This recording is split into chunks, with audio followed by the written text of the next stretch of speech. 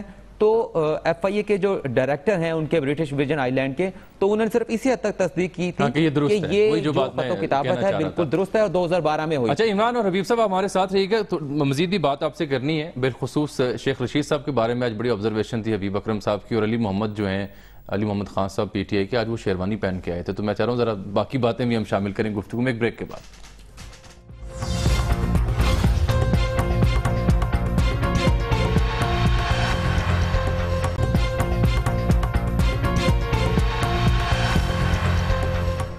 Welcome back ناظرین. شاہم صاحب یہ جو ہم بات کر رہے تھے ہالیڈے کی اور نوٹری کی اویلیبل ہوتے ہیں، وہ اپنی جگہ بات اظہر صاحب کی درست ہے، لیکن JIT میں جو ان کا جواب جو JIT رپورٹ میں درج ہے والیوم 2 میں، اس میں تو یہ لکھا ہے کہ جو جیرمین فریمین ہیں جن کے توسط سے یہ نوٹری ہوئی، یہ 4 تاریخ جو فروری 2006 کی تھی اس روز ان سے ملاقات نہیں ہوئی، اور نہ ہی ہالیڈے کے دن ان سے کوئی اپوائنٹمنٹ مسٹر حسین نواز کی کوئی طے تھی، اور یہ خود انہوں نے JIT کے روبرو کہا، اور JIT اس سے نتیجہ یہ نکال رہی ہے اپنی والیوم 2 میں کہ اس سے پھر ڈاؤٹس کریٹ ہوتے ہیں اس کی اتھینٹسٹی کے اوپر.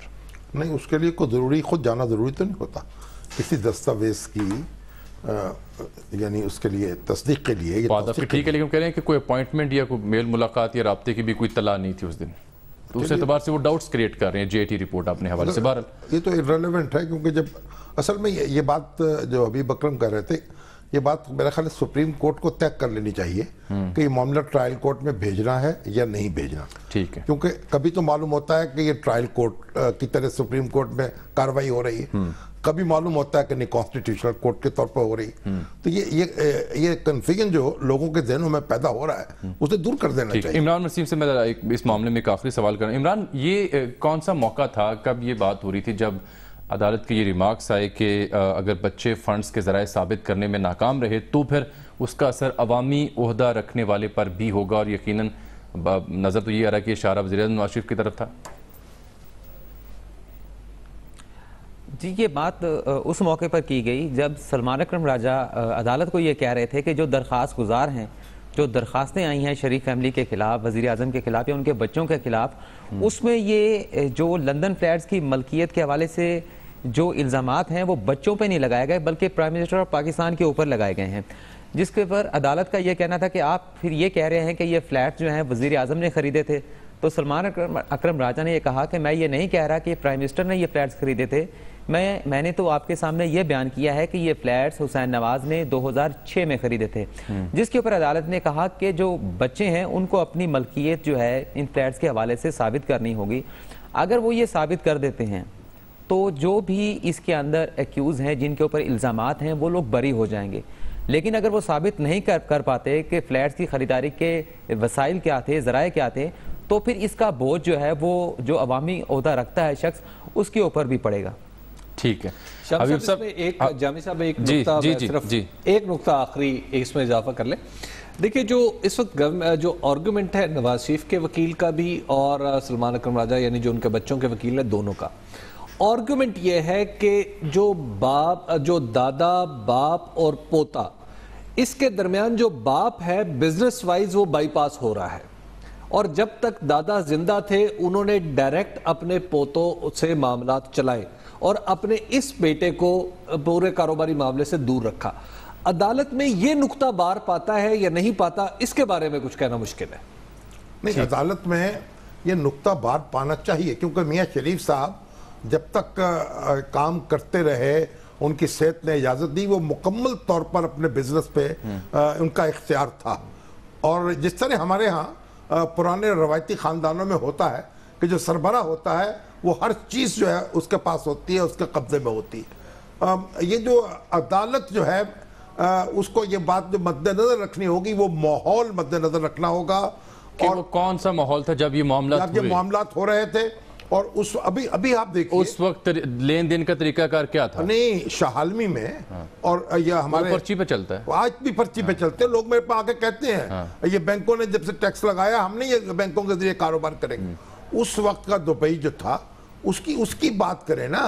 اور یہ کہ پیسہ کیش کے ذریعے سے ٹرانزیکشن ہونا یہ اس کے نہ ہونے کا ثبوت نہیں ہے. اگر گواہ موجود ہیں اور اقرار بھی کر رہے ہیں اور اصرار بھی کر رہے ہیں تو آپ کیسے کہہ سکتے ہیں کہ آپ کے درمیان یہ لین دین نہیں ہوا؟ اچھا ہم صاحب کل سے آج سے پہلے تک تو یہ غالب امکان نظر آ رہا تھا جو پاکستان مسلم لیگ نون کے حلقے ہیں ان کی جانب سے ان کو گفتگو سننے کے بعد کہ شاید اب یہ معاملہ آگے بڑھ رہا ہے اور ٹرائل کورٹ پہ چلا جائے گا, کچھ سایہ آف ریلیف آئے گا. آج کی سماعت کے بعد آپ کو لگ رہا ہے کہ یہ گمان درست ہے یا معاملہ خراب ہوا ہے, بگڑا ہے؟ نہیں, اصل میں دیکھیے مختلف مرحلے آتے ہیں مقدموں کی سماعت کے دوران. یہ تو سیسا لگ رہا ہے, کبھی ایک نقطہ, کبھی دوسرا نقطہ, کبھی بے نقط, یہ سارے معاملات چلتے رہتے ہیں. اس لیے ہم کوئی حتمی رائے نہیں دے سکتے کسی بھی معاملے میں. یہ عدالت ہی کو فیصلہ کرنا ہوگا اور پھر دیکھیے, اور فیصلہ کرنے کے لیے ہر چیز کو مد نظر رکھنا ہوگا. ٹھیک ہے حبیب صاحب, آپ سے جو اس سے ہٹ کے ایک سوال تھا. تو کیپٹن عمیر میاں نے کہا ہے کہ حبیب اکرم اتنے انٹیلیجنٹ ہیں, ان کو وزیر اعظم کا ایڈوائزر ہونا چاہیے. اب پتہ نہیں حبیب صاحب کو یہ عہدہ پسند آئے گا یا نہیں, پتہ نہیں. حبیب صاحب میری صحافت پسند نہیں ہے, میرا خیال ہے یہ, لیکن پتہ نہیں یہ عہدہ آپ کے شاہن شان بھی ہے یا نہیں. بہرحال کٹ اٹ شارٹ. حبیب صاحب, یہ شیخ رشید صاحب کے بارے میں آج آپ کی بڑی دلچسپ آبزرویشن تھی کہ لوگ وہاں قطار بنا کر کھڑے تھے, پی ٹی آئی کے سینئر رہنما بھی, کہ باری باری اندر داخل ہوں. شیخ صاحب آئے تو کیا ہوا؟ یہ کل بھی ہوا اور آج بھی ہوا. کل بھی میں 8:30 بجے پہنچ گیا تھا اور وہاں پر یعنی میں پہلے پہنچ گیا تھا اور تھوڑی دیر بعد ڈاکٹر عارف علوی اور شفقت محمود بھی آ گئے. تو وہ ایک لمبی قطار تھی, غالباً اس میں کوئی عمران وسیم بھی وہاں موجود تھے تو انہوں نے تصویر بھی بنائی تھی. غالباً کوئی 30 کے قریب افراد تھے. میرا نمبر اگر 17واں 18واں تھا تو کوئی 29واں 30واں ان دونوں کا نمبر تھا.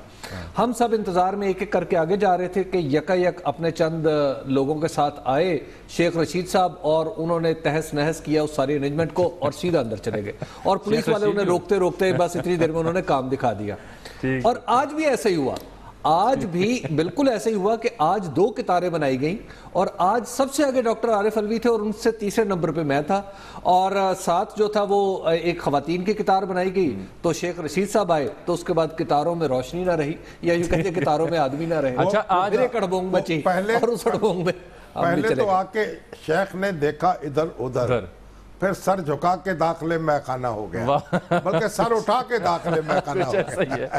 اچھا, اب آپ سے ایک اور چھوٹی سی بات جانی تھی. آج روشنی کی آپ بات ہیں, روشنی تو آج علی محمد خان صاحب کے چہرے پر اور لباس پر بھی خاصی تھی. شیروانی ماشاءاللہ پہن رکھی تھی انہوں نے. جی علی محمد خان صاحب کل بھی شیروانی پہن کے تشریف لائے تھے اور آج بھی شیروانی پہن کے تشریف لائے تھے.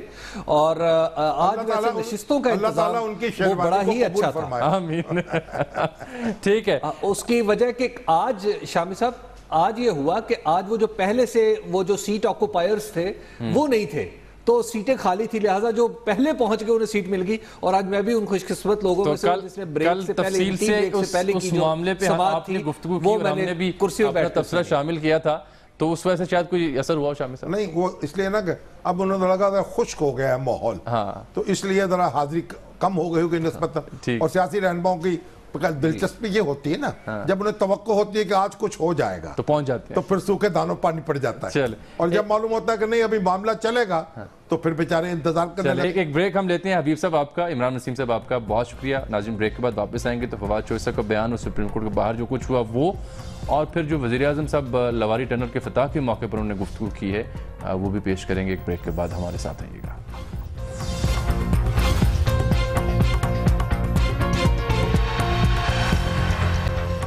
ویلکم بیک ناظرین. شام صاحب, وہ جو فواد چوہدری صاحب کا بیان رہ گیا تھا, لوگوں نے بھی کہا جی آپ نے نشر نہیں کیا, آپ نشر کر کے دکھائیں, آپ کہنا کیا چاہ رہے تھے, سنانے کا مقصد کیا تھا, سنا دیں پھر. دیکھیے, وزیر اعظم پاپا بھی گھر جائیں گے, بچے جو ہیں وہ جیل جائیں گے, اور پھر اس کے بعد سارے جیل جائیں گے, اس لیے کہ 14 سال سزا اور 10 سال ڈسکوالیفیکیشن فیس کر رہے ہیں. اور یہ جو سارے یہاں پر, مجھے جو ایک اور بڑا دکھ ہے ذاتی طور کے اوپر, 48 گھنٹے رہ گئے ہیں, دانیال کو وزیر نہیں بنایا گیا. ہم نے پورا سال کیمپین. یہ اب دیکھیے, یہ جو سزا سنائی جا رہی ہے سپریم کورٹ کی طرف سے, اس پر کوئی برہمی کا اظہار نہیں ہے, اور سلمان اکرم راجہ جو ہیں ان کو لینے کے دینے پڑ گئے. کہاں انصاف, کسے وکیل کریں, کس سے منصفی چاہیں. دانیل چوہدری صاحب کی بھی ذرا پیشن کوئی دیکھ لینا. کوئی نہ کوئی ہر جگہ پر جو پٹیشنر ہے ان کی ایڑی چوٹی کا زور لگا رہے ہیں کہ کسی طرح یہ ٹرائل میں چلے جائے. جو کاغذات ہی ناقابل سماعت ہیں, جو والیوم 10 ہی سیکرٹ ہے, جو ڈاکیومنٹس اور کنکلوژن ساروں کو مسمار کر دیا گیا ہے, اس کا ٹرائل میں کیا ہونا ہے جا کے؟ اگر نواز شریف صاحب کے خلاف کوئی ایک رتی بھر ثبوت بھی نہیں ہے تو ٹرائل نے ان کا کیا کر لینا ہے؟ ٹرائل تو ان کو ایگزونریٹ کرے گی, لیکن کتنی دیر لگے گی؟ الیکشن تک آپ لے جائیں گے اور تماشا لگا رہے گا. یہ تو پھر دونوں جانب سے ہے نا سر, اپنے اپنے من پسند فیصلے یا خواہشوں ان کو فیصلوں کا رنگ دیا جا رہا ہے. دونوں جانب سے یکساں نہیں ہے. یہ جو دانیال صاحب ہیں یہ تو پھسی گفتگو کر رہے تھے ان کے مقابلے میں. ان میں کنٹینٹ تھا, ان کا کنٹینٹ تھا, ان میں تحکم تھا, تیقن تھا, اور سپریم کورٹ کی طرف سے گویا اعلان کیا جا رہا تھا, یہ تاثر دیا جا رہا تھا. اب ذرا سپریم کورٹ کے باہر جو پاکستان مسلم لیگ نون اور تحریک انصاف کے رہنماؤں نے اس سے ہٹ کر گفتگو کی جس میں کافی افسوسناک پہلو بھی ہیں, اس پر مبنی ایک کلپ دیکھیے ذرا. عمران خان کو ریسٹ کرنا چاہیے, کیوں نہیں کرنا چاہیے؟ وہ اسی ڈر سے تو آتا نہیں ہے, اور پولیس کھڑی باہر اور چور نو پھڑ کے لینا, کیونکہ وہ بھی چور اور ابا بھی چور. اگر آپ سمجھتے ہیں کہ عمران خان یا تحریک انصاف پہ کوئی الزام ہے تو آپ یہاں پہ آ کے الزامات کی بجائے اپنی پولیس کو حرکت میں لائیں. اگر ہمت ہے تو جا کے عمران خان صاحب بنی گالا میں ہیں, جا کے پکڑ لیں, بڑھ کے نہ ماریں. Dismissed from services on corruption charges. تم کرپٹ آدمی کے بیٹے ہو, تم چور کے بیٹے ہو, اور ہم سے سوال کرتے ہو. شیر علی تمہارا یہاں کام ہی کیا ہے؟ تم آئے کس لیے ہو؟ تم وزیر ہو, تمہیں عوام میں جانا چاہیے, عوام کی خدمت کرنی چاہیے جس کے لیے تمہیں وزارت ملی ہوئی ہے. لیکن تم کیا کر رہے ہو؟ تم یہاں آ کے ایک شریف خاندان کو پروٹیکٹ کر رہے ہو. اسی سے تمہاری حیثیت اور تمہارے رتبے کا اور گھٹیا پن کا پتہ چلتا ہے. پیدائشی طور پر ایک سرٹیفائیڈ کرپٹ اور چور کا بیٹا ہے. بس یہ بھی ہوتا ہے سر؟ کچھ بھی نہیں ہوتا, سوائے چسکا ہوتا ہے آپ کا بس. چلیں ٹھیک ہے. آپ سر آج وزیر اعظم گئے تھے لواری ٹنل کا افتتاح کرنے, 27 ارب کی لاگت سے یہ بنی ہے, تیار ہوئی ہے, اور 8.5 کلومیٹر کی یہ لمبی سرنگ ہے, چترال کو ملائے گی پاکستان. یہ لواری ٹنل کا قصہ بھی یہ ہے کہ 1975 میں فیصلہ کیا گیا تھا اس کی تعمیر کا, اور ذوالفقار علی بھٹو صاحب نے اس کا سنگ بنیاد رکھا تھا, اور پھر اس کے بعد کبھی اس کا تعمیر رک گئی, کبھی چل گئی, کبھی رک گئی, کبھی چل گئی. اور یہ چترال کے لیے کیسی ضروری ہے؟ کوئی پشاور اور چترال کا فاصلہ ہے کوئی 14 گھنٹے کا, جی ہاں, وہ اس سے آدھا رہ جائے گا 7 گھنٹے کا. لیکن اس سے بھی بڑی بات یہ ہے, مشرف صاحب نے اس کا افتتاح کیا تھا, اس سے بڑی بات یہ ہے کہ انہوں نے یہ جب سردی ہوتی ہے اور یہ راستے بند ہو جاتے ہیں تو چترال پورے پاکستان سے, جی اس کا زمینی راستہ کٹ جاتا ہے, اور چترال سے پاکستان آنے کے لیے افغانستان میں سے ہو کے آنا پڑتا ہے. تو اس لحاظ سے یہ پرویز مشرف صاحب نے بھی اس کی اعلان کیا, کچھ سنگ بنیاد رکھا, کچھ افتتاح کیا, اسی وجہ سے وہ چترال میں بڑے پاپولر تھے, لیکن مکمل نہیں کر سکے. اب خدا کر کے موجودہ حکومت نے اسے مکمل کیا ہے, اور ایک سمجھیے کہ چترال جو ہے اس کے لوگ, اب یہ تھوڑا مزید وقت لگے گا کہ مکمل آپریشن چل پڑی ہے, لیکن کچھ کام رہتا ہے, ان میں تو خوشی کی لہر دوڑ گئی ہے وہاں. چلیں آج بڑی اہم گفتگو کی وزیر اعظم, میں اس لیے آپ کو روک رہا ہوں کہ وقت کم رہ گئے. انہوں نے کیا کہا دیکھیے. احتساب وہ کر رہے ہیں, یعنی JIT جوائنٹ انویسٹیگیشن ٹیم کا جو ہیڈ ہے اس نے اپنے کزن کو, اپنے چچا زاد یا تایا زاد بھائی کو 49,000 پاؤنڈ کا یعنی 50 لاکھ روپے سے اوپر رقم کا کانٹریکٹ دیا, ٹھیکہ دیا, اور وہ ون مین کمپنی ہے, ون مین کمپنی. ایک بندہ ہے جو گھر میں بیٹھ کے اس کمپنی کو چلاتا ہے, اور کہا گیا کہ 35%. شام صاحب یہ جو ٹکڑا ہے یہ صرف ان کی آڈیو ہم نے ایک اور ذرا جو ریسورسز ان سے لی ہے, جو ان کی تقریر نشر کی گئی وہ ریکارڈڈ تھی, براہ راست تقریر نہیں تھی, اور یہ حصہ PTV نے نشر نہیں کیا, ہمارے چینلز کو دستیاب بھی نہیں تھا کیونکہ PTV سے فیڈ لی گئی تھی. تو اب جو انہوں نے جو حصہ دستیاب تھا اس میں سے بھی اس حوالے سے گفتگو کی, وہ بھی ذرا سن لیں. آج اس کے احتساب کی بات ہو رہی ہے